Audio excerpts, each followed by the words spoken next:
دہشت گردی شروع جو چل رہی ہے در حقیقت یہ جہاد کو بدنام کرنے کے لیے ہے.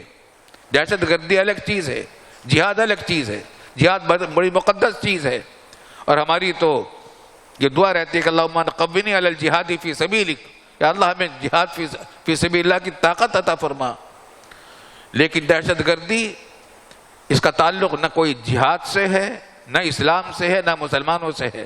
یہ صرف پاکستان کو، مسلمانوں کو، جہاد کو، اسلام کو بدنام کرنے کے لیے دشمنوں نے چھوڑا ہے، اور دہشت گردی کے ساتھ مدرسوں کا ذکر آنے لگتا ہے. پاکستان میں کتنے واقعات دہشت گردی کے پیش آئے، کوئی ایک واقعہ ایسا نہیں جس میں کوئی مدرسہ ملوث ہوا ہو. جہاں تک ہمارے علم میں ایسے بہت سارے واقعات ہیں جو کالجوں اور یونیورسٹیوں کے پڑھے ہوئے لڑکوں نے وہ کام کیا ہے. کراچی کے اندر ایسا ہی ہوا تھا، ایک بہت بڑا کار ہوا تھا.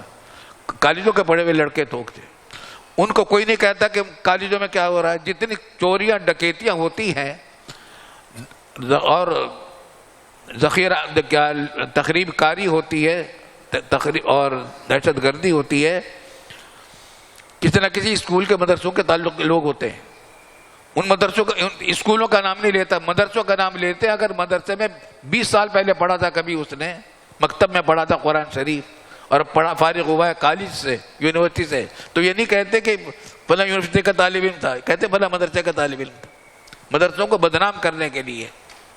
حالانکہ مدرسے تو رحمت کا پیغام دیتے ہیں. اسلام سراپا سلامتی ہے. اسلام کا معنی ہی سلامتی میں داخل ہو جانا، سلامتی کو قبول کر لینا. اور جنت کا نام بھی کیا ہے؟ دار السلام ہے. اور ہماری دعا ہر نماز کے بعد کیا؟ اللہم انت السلام ومنک السلام والیک یرجع السلام حینا ربنا بالسلام وادخلنا دار السلام تبارکت ربنا وتعالیت یا ذا الجلال والاکرام. سلام ہی سلام ہماری پہچان ہے. اور جنت کا نام بھی سلام، اللہ تعالیٰ کا نام بھی سلام. ناموں میں سے ایک سلام نام اللہ رب العالمین کا ہے. ہمیں تعلیم کیا دی گئی ہے؟ السلام علیکم، جو بھی ملے افشوا السلام بینکم، جو بھی ملے تم سلام کیا کرو. آپ سے صلی اللہ علیہ وسلم سے پوچھا گیا کہ سب سے افضل عمل کون سا ہے؟ بخاری کی روایت ہے. فرمایا کہ اطعام الطعام وقراءۃ السلام علی من عرفت ومن لم تعرف. کتاب الایمان میں ہے یہ حدیث. کھانا کھلانا اور سلام کرنا ہر اس کو جس کو پہچانتے ہو اور اس کو بھی جس کو نہیں پہچانتے.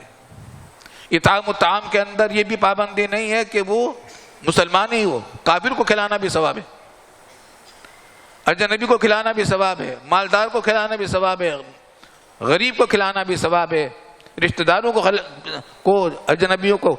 اطعام الطعام، اس سے محبتیں پیدا ہوتی ہیں، رحم دلی پیدا ہوتی ہے، راحت ملتی ہے ایک دوسروں کو. اور سلام کرو ایک دوسرے کو، جو بھی ملے اس کو سلام کرو. حضور صلی اللہ علیہ وسلم نے فرمایا کہ لا يدخل الجنت حتى تؤمنوا، جنت میں داخل نہیں ہوگی یہاں تک کہ تم ایمان لاؤ.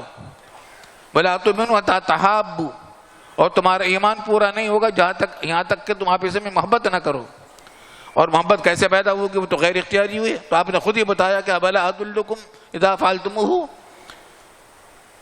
تحاببتم افشوا السلام بینکم، آپ اس میں سلام کو پھیلایا کرو. حدیث میں آتا ہے اور فقہاء نے لکھا بھی ہے کہ جو بھی ملے اس کو سلام کرو. حتیٰ کہ اتنا کثرت ہے کہ دو آدمی اگر ساتھ جا رہے ہیں، بیچ میں کوئی درخت وغیرہ آ گیا تو دونوں ایک ادھر سے گیا ایک ادھر سے گیا، جب ملے گا تو وہ پھر کہے السلام علیکم. آپ گھر میں ہوتے ہیں، مہمان بیٹھا ہوا ہے ڈرائنگ روم میں، مردانہ کمرے میں، آپ گھر میں جاتے ہیں کئی مرتبہ، کبھی پانی لینے گئے کبھی کچھ لینے گئے، جتنی مرتبہ داخل ہوں ہر مرتبہ کہیں السلام علیکم السلام علیکم السلام علیکم. افشوا السلام بین، اسلام کو پھیلاؤ.